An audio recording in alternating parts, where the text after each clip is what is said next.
Super Dave here with episode 30 of figures, playsets, and accessories that may work well with MOTU Classics or Masterverse figures. And today, here's one that I've been excited about. This is from the furry planet of action figures. Really big jumbo size action figures. So I'm not sure if it'll fully fit alongside of MOTU, but we're going to find out. There is a look of him on the side there, really looking menacing with that chain. Crocker, the wilderness hunter. And then there is some more images of him. I like the one where he is just kind of without the jacket and the hat, but you also have the option of giving him a jacket and a hat and some armory. But my idea here, and you say, well, why would you make this a part of your MOTU universe? Because he's got jeans on. Well, we got around that with the, the shark, the DC action figure, that shark dude. I forget what his name is now. We got around that by finding some, pants to go over his pants to give him a less jeans look, because I wanted to make him part of my MOTU universe and make him just, Shark-Man. They were so original with those names back in the 80s during Masters of the Universe. But you remember the Cobra through Classified's figure, Croc Master? He came with this awesome crocodile, and I got two of them so I could have one with Croc Master and one to be Skeletor's pet with the a leash, like having a crocodile on a leash. So I thought that made more sense than having Skeletor with a pet dragon that looked kind of cheesy. But that's just me. I thought this crocodile would be a cool pet for Skeletor. And he's got some awesome articulation. What would happen if Skeletor used magic and turned his pet crocodile into Crock-Man? What if that happened? What if something like that was to happen? Or better yet, what if the crocodile grabbed hold of this power sword and said, "By the power of Grayskull"? I mean, what would happen? Well, we're getting ready to find out. I would rather go with the story that he is turned into Croc-Man by Skeletor using some magic, maybe Evil Lyn and Beastman and Skeletor get together and do some magic on this dude. And what would he become? Well, we're getting ready to find out right now. And here we are in Eternia itself as all of these good guys rally together to really get a grip on what is happening here right in front of Castle Grayskull. And it is Crocker, and he is menacing and huge and awesome. You see his mouth open there. And let's first look at Crocker's accessories. And the first thing he comes with is this Furry Planet Wilderness Hunter Crocker comic book. And it's a full size and really nicely illustrated story of the Crocker and some of the other Furry Planet figures that have come out or are coming out. And you just see, there he is in his full garb there with a Molotov cocktail. Not sure if I was saying that right, but there we go. Just kind of see very quickly here that there's a full story of the Crocker. Here he is with his handcuffs. There he is in the water. Looks like he's gotten free. Here's one of the rifles like he comes with. So you see and then some of the other things that are coming out. Illustrations. So you got a full coming soon there. It said coming soon there again. There's some other figures. Yeah, we've seen some of these already illustrated on Big Bad Toy Store. But there you have it, a full-size comic book. And also, of course, he comes with some hands. He comes with a left and a right clawing, open palm gripping type hand, or open palm claw type hand, I should say, as well as a left and a right weapon holding hand that allows him to hold his machete and his rifle, which we will look at, and he has one of each equipped as well. And then he comes with a third set of hands, pointer finger hands, a left and a right pointer finger hand.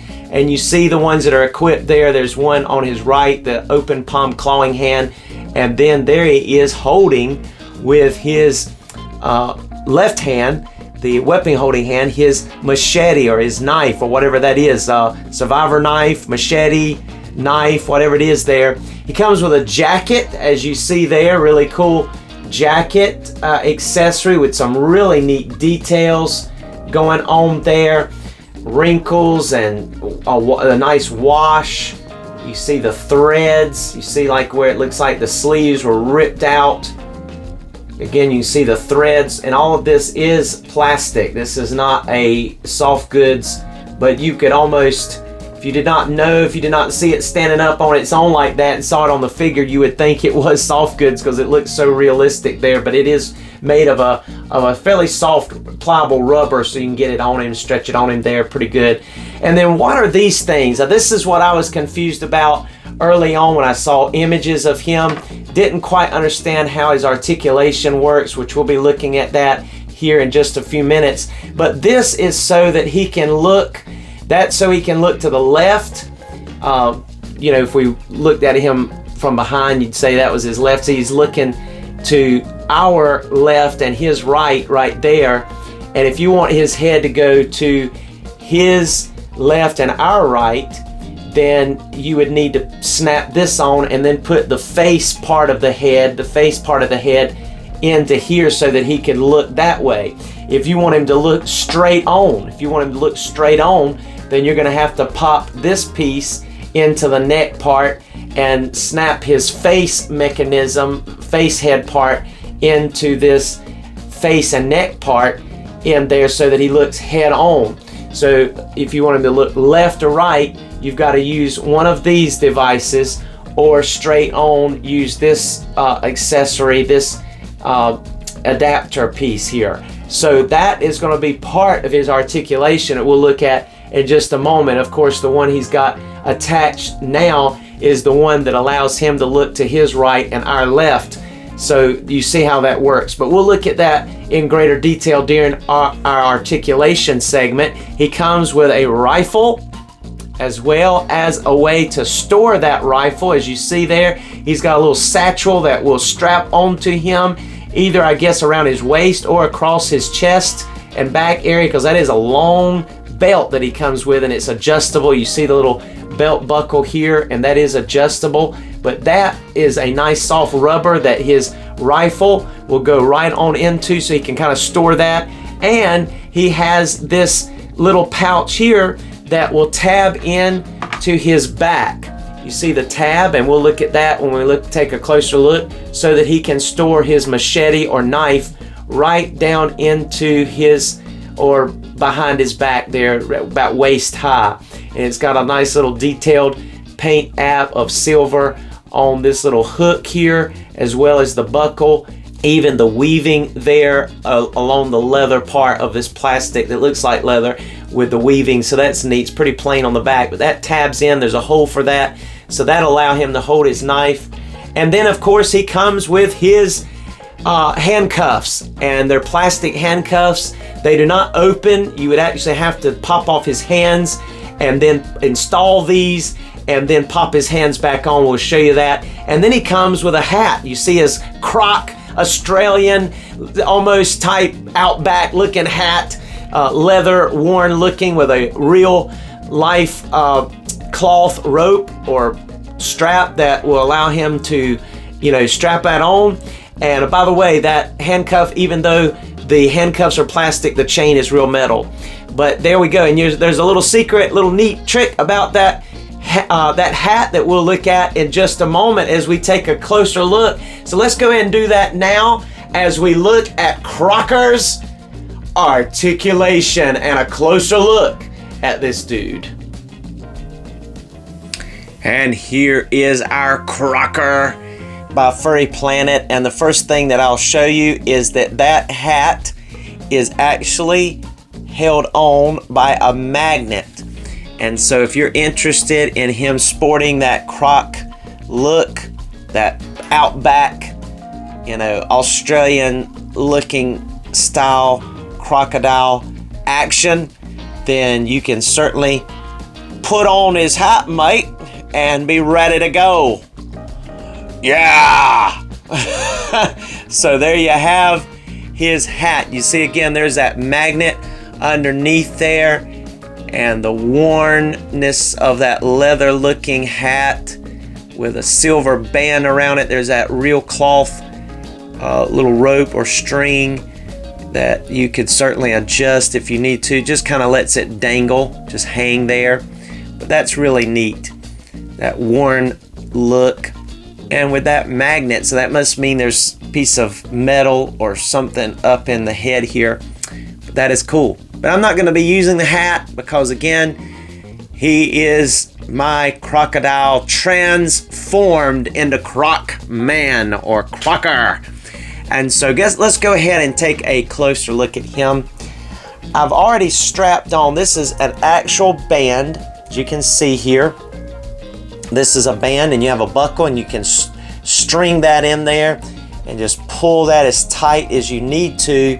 And I'm not sure what you do with the extra. It would just kind of dangle. I've got to figure that out. I may have to glue it back here on itself eventually, or figure out a way. It don't quite reach the holster itself or the sheathed area here, but you can see there that it certainly allows his gun to go on his back.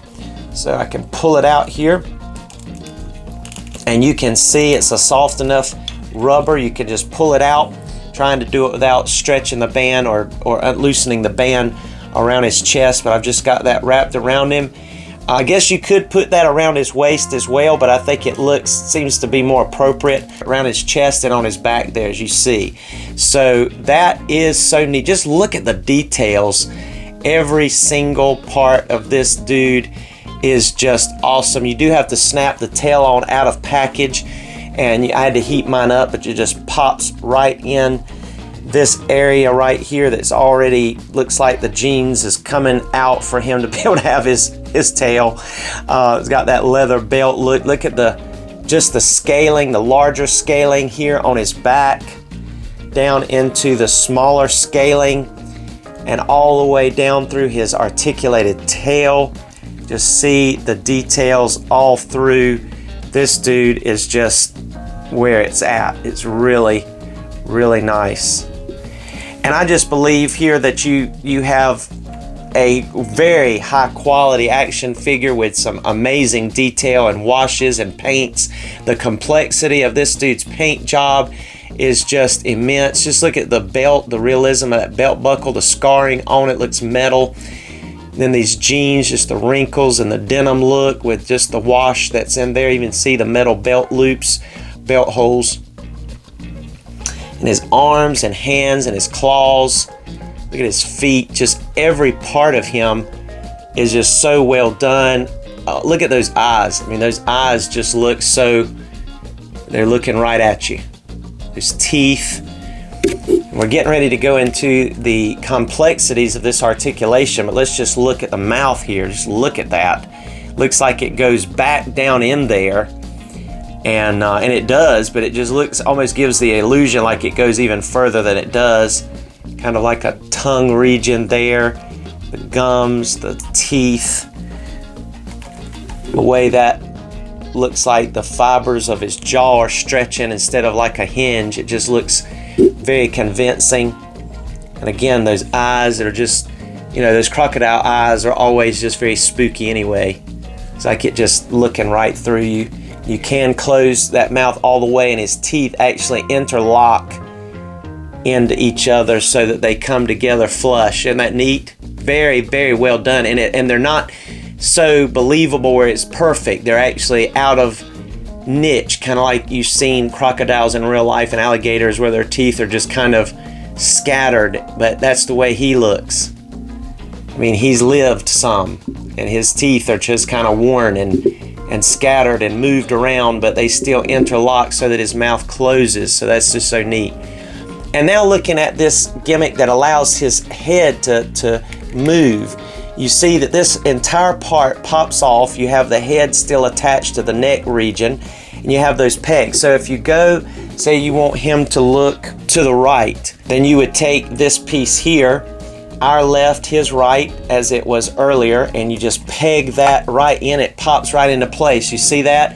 And now the hole is facing toward his right and our left.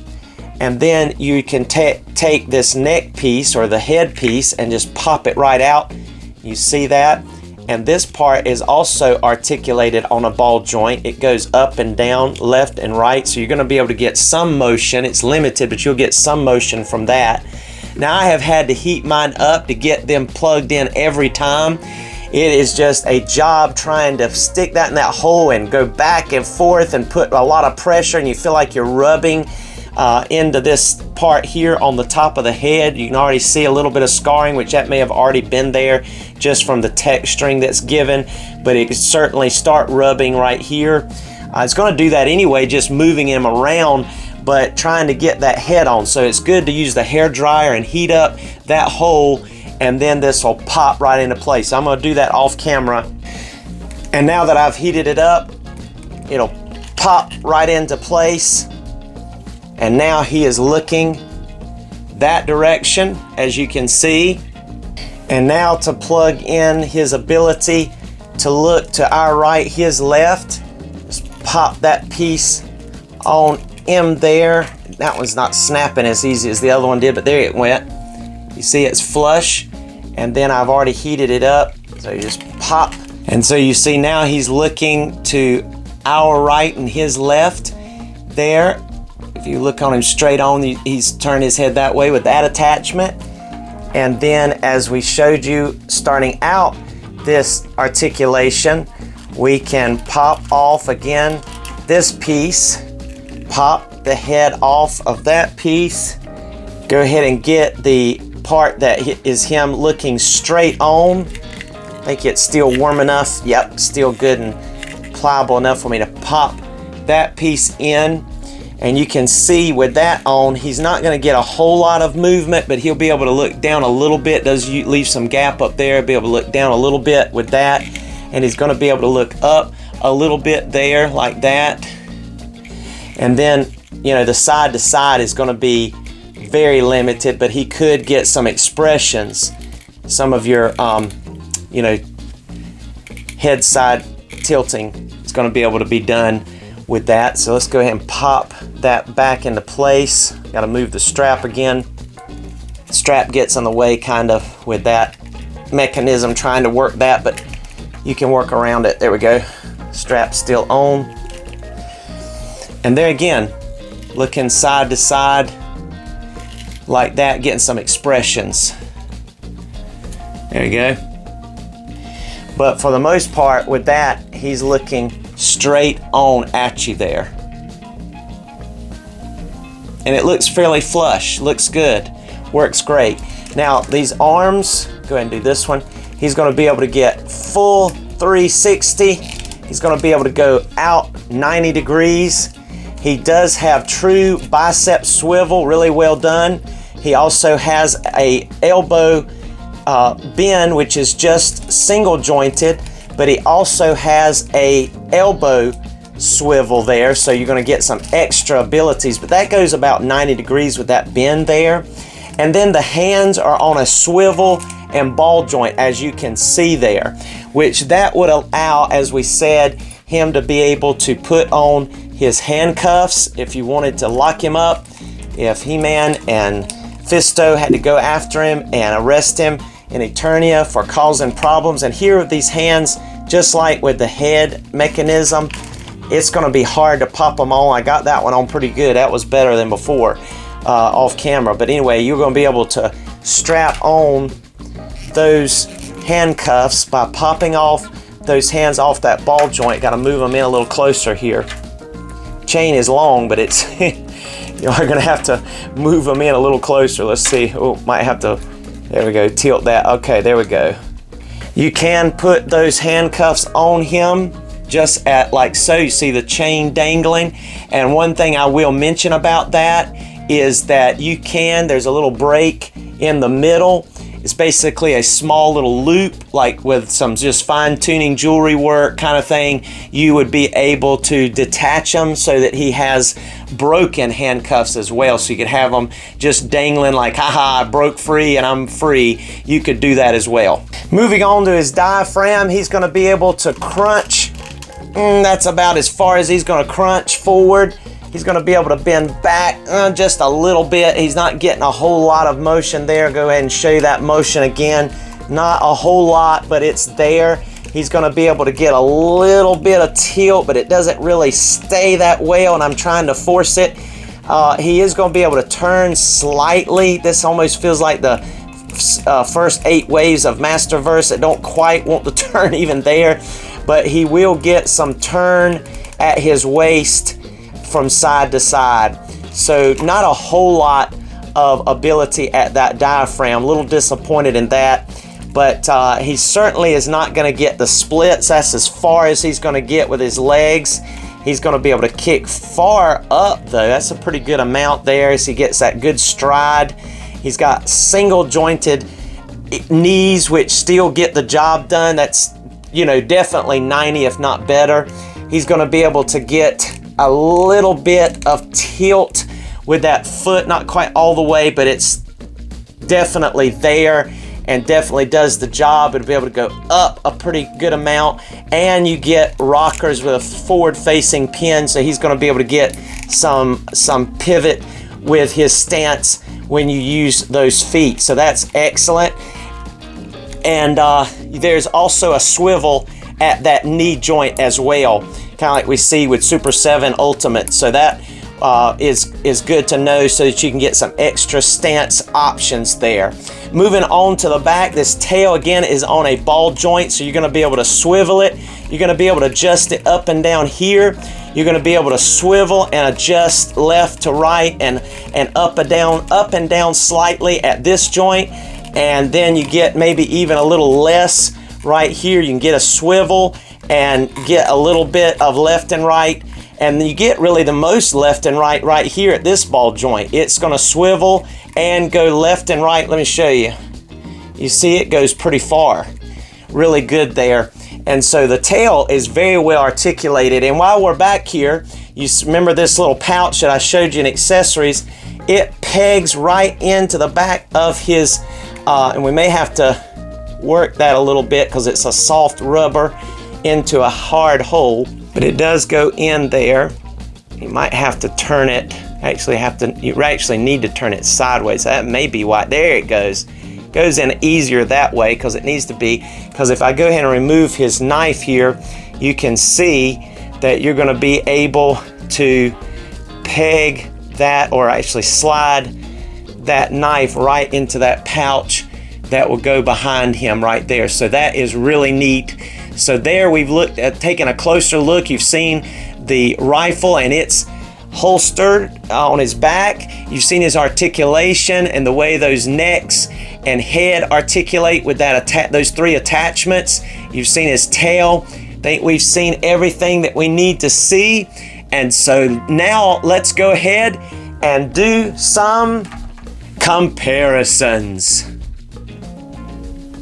And here is our Crocker or Croc-Man next to King Shark from the DC Build-A-Figures line. This is not McFarlane. This was actually DC Collectibles, I believe. I forget what it's called. But anyway, this was from their line. May have been Classics. I'm not sure. But anyway, they had the Build-A-Figure King Shark. This is one of my favorite figures.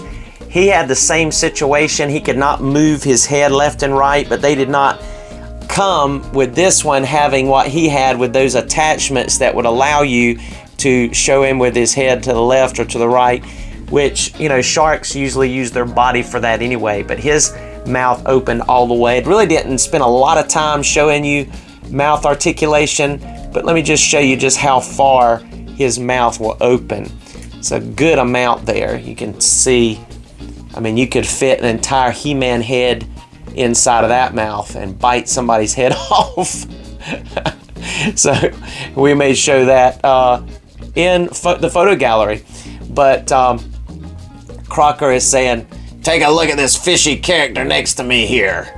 He's pointing over here with his pointer finger at him. And you see what I said, I kind of figured out a way to kind of take away from the jeans aspect, because I do use King Shark, or I call him Shark-Man, in my MOTU universe. He's an ally to Merman.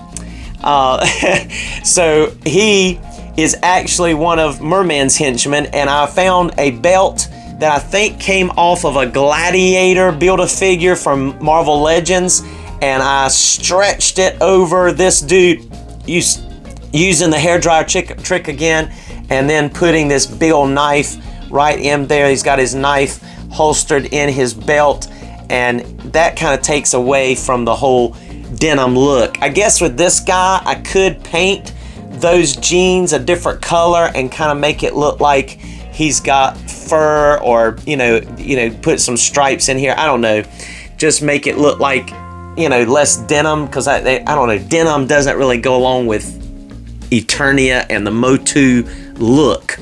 But even if I could find some kind of loincloth that would go over this, that would be cool, but that would hinder the tail and other things. It'd be better probably to paint it. But there is a different color version of this, but he was just such a bright green that I just felt like that would take away from the realism.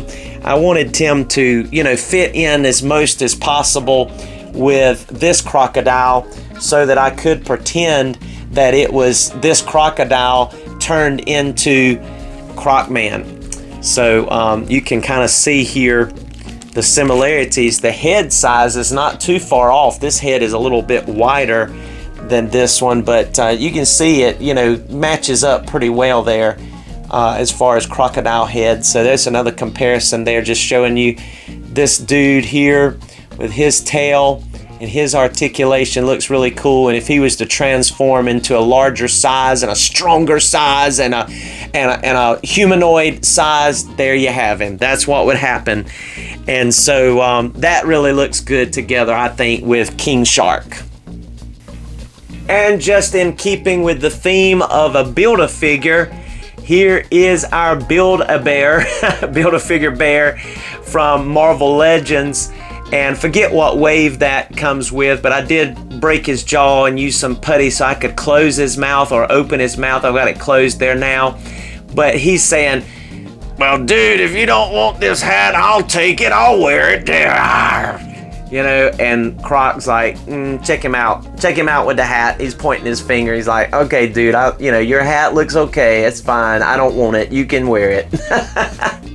But I just got that stuck up there with some tacky, but you remember it magnetizes on him. But let's go ahead and move the hat away and take a look at these two guys together. They are right about the same size. I mean, these are definitely two dudes that can work alongside of Beastman and get the job done. That looks really cool. And then another Build-A-Figure, there's Rentara. I think is his name there, from another line of Build-A-Figures from Marvel Legends, and he's one of my favorite, just to go along with MOTU. I've got an episode up on him, figures, playsets, and accessories that go well with MOTU Classics or Masterverse, and he definitely looks good alongside of the Masterverse figures.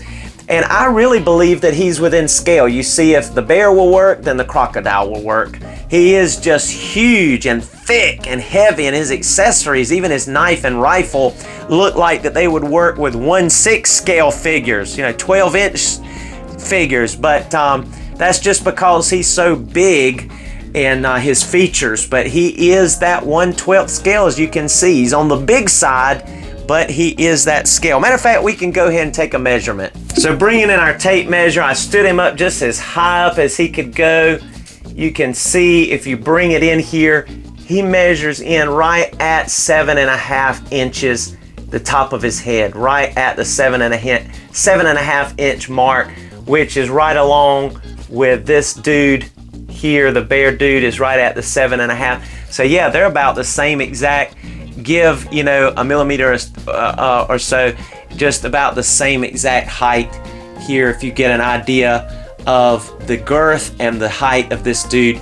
We're there again, like I said. I mean, just look how deep he is. I mean, if you go from tail, just that thick back of his, I mean, from head to tail, if you measured that way from his nose to his tail, you're looking at almost 8 inches. But even from his head to the back of his thick back, you're looking at almost 5 inches there. So this guy just has some girth about him that is just really impressive and neat for an action figure. And you can see there, I've got that tail propping him, so you don't have to worry a whole lot about him falling down. I've got him leaning just a little bit because I was trying to stand him up as much as possible. But you can certainly stand him even better than what I've done there. But anyway, let's go ahead and do some more comparisons. And here we have Too Bad and the Crocker, as well as Skeletor, who has concocted the ability for his pet crocodile to turn into this Croc-Man, and he is standing up to He-Man, and Croc-Man says, "I am not afraid of you, He-Man." And there is He-Man along with Lion-O and Man-at-Arms back there, and Teela and Fisto and Ram-Man and Orko, and even a Mythic Legion character that we partner with, our Masterverse and Masters Universe, and that's a Classics Ram-Man back there. I've not got my new Masterverse Ram-Man in yet. Hope to get him here in the next week or so. But I would love to see this Croc-Man paired up with Clawful, and I hope to get him this week also. He should be on his way. The new Masterverse Deluxe Clawful. But they would make a good pair. Merman, Croc-Man, and Clawful, I think. But anyway, this is my San Diego Comic-Con exclusive He-Man that came in that 2-pack with the real metal weapons and his more metallic armor and flocked loincloth and boot tops there. And I've got the Classics vintage style head on him as well. So this is my favorite, pretty much my favorite He-Man. I don't know, I like all of them, but this one's definitely one of my go-to He-Man for realism. I also like the battle armor, the Masterverse battle armor He-Man, but this guy is cool looking, staring down. See, he's pointing his finger, Croc-Man's pointing his finger at He-Man, telling him he's not scared of him. And also installed the attachment so that Croc-Man is looking to his left there, looking. See, that's straight on right there to us with his legs, and you see his head is turned. So that's because of that attachment. And those attachments, again, are very difficult to get on there, but you heat it up with a hair dryer and it pops right on. All right, some more comparisons. And here's our Croc-Man beside our Beast Man. And I know this is not really a villain setup. I usually use Snake Mountain, but it just didn't seem right to put this crocodile and these accessories and just his look near a Snake Mountain, even though, I guess he is a reptile, isn't he? I just felt like he looked better around this, there's a body of water back there in that setup, that backdrop, like a little bit of a water river going that way, and just this outside scene and grass seemed a better environment for the Croc-Man. But we'll certainly, when we do the review of Clawful coming up hopefully in a few days, we will do a look at him at Snake Mountain alongside of Clawful and Merman and them. But here we have Skeletor and our new Eternia Beast Man, and look, they're not far off. Now look, you see that because of the fact that our Too Bad stands straight up, he's actually a little bit taller. I believe he was 8 inches, wasn't he, when we measured him? So about half an inch taller than Croc-Man here, that I'm calling him, the Hunter. And so you have Beastman here right at the size of Crocker, and so here is Beastman saying, yes, here's another beast I can control as part of Skeletor's minions and henchmen. That's right, henchmen. And thank you so much for joining us for another Super Dave review, and it has been a blast checking out this Crocker by Furry Planet and I think that he is so neat. And yes, my verdict is yes, he will go along with your MOTU Classics or Masterverse figures, and he is so neat. I did not show him with his jacket, but I will do so in photos. But I just need his look to be more in line with my Masterverse here. But thank you again. If you've enjoyed this video, give us a like, please, and subscribe if you've not done so. So many people don't do that. I know you have to have an account to do that, but it's free. And comment if you have something to share, and we'll talk with you next time on another Super Dave review. Enjoy these photos. Be blessed.